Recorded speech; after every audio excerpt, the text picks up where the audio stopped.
ब्रह्मांड का एक अटल नियम है, कर्म लौट कर आता ही है। आप चाहें तो पर्वतों के पीछे छुप जाइए, आप चाहें तो महासागरों की गहराई में उतर जाइए, परंतु कर्म का चक्र आपको ढूंढ लेगा। क्योंकि यह संसार किसी राजा के कानून से नहीं चलता, यह चलता है ब्रह्मांड के न्याय से। और ब्रह्मांड का न्याय कैसा है? निर्दयी, निष्पक्ष और बिल्कुल सटीक। यह न तो रिश्वत लेता है, न पक्षपात करता है। जिसने जैसा बोया है वैसे ही काटना है।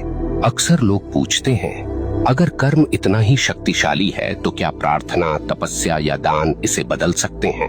सुनिए, प्रार्थना से आपका हृदय शुद्ध हो सकता है, तपस्या से आपका मन स्थिर हो सकता है, दान से आपके कर्मों में प्रकाश जुड़ सकता है, परंतु जो किया है उसका फल भुगते बिना कोई विकल्प नहीं। हाँ, आप उस फल को हल्का कर सकते हैं, उसके वार को धीमा कर सकते हैं, परंतु उससे भाग नहीं सकते। ब्रह्मांड की अदालत में तारीख टल सकती है, पर फैसला कभी रद्द नहीं होता। अब सोचिए, जब आप किसी इंसान के साथ अन्याय करते हैं तो वास्तव में क्या होता है? वह इंसान आपको कोसता है, उसकी आत्मा से निकली आह सीधी ब्रह्मांड तक पहुंचती है और ब्रह्मांड इसे दर्ज कर लेता है। अब वह आह आपके जीवन की राहों पर कांटे बनकर बिछती है। कभी वह आपके काम बिगाड़ देती है, कभी वह आपके घर में कलह भर देती है, कभी वह आपके मन को बेचैन कर देती है। और आप सोचते हैं ये सब क्यों हो रहा है, पर आपको याद नहीं रहता कि आपने किसी और की राह काटी थी। आप भूल गए, पर ब्रह्मांड ने नहीं भुलाया। यहाँ एक बात और समझ लीजिए, कर्म केवल नकारात्मक नहीं होता।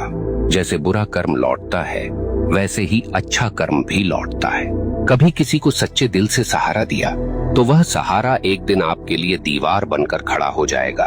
कभी किसी का दिल सच्चे भाव से खुश किया तो वह खुशी आपके जीवन में रोशनी बनकर लौटेगी। ब्रह्मांड का यह न्याय इतना गहन है कि वह एक छोटी सी मुस्कान को भी व्यर्थ नहीं जाने देता, और न ही एक छोटे से अपमान को। यहाँ मैं आपको एक कठोर सत्य बताना चाहता हूँ, आपका कर्म केवल आपकी वर्तमान जिंदगी को प्रभावित नहीं करता, यह आपके अगले जन्म तक जाता है।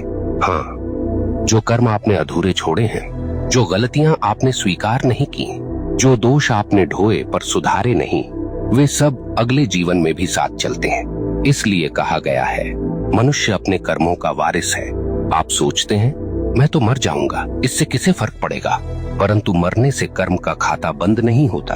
आपके शरीर का अंत होता है, पर आपकी आत्मा वही सब लेकर आगे बढ़ती है। ब्रह्मांड तब तक चैन नहीं लेता जब तक आपको आपके कर्मों का फल न दिला दे।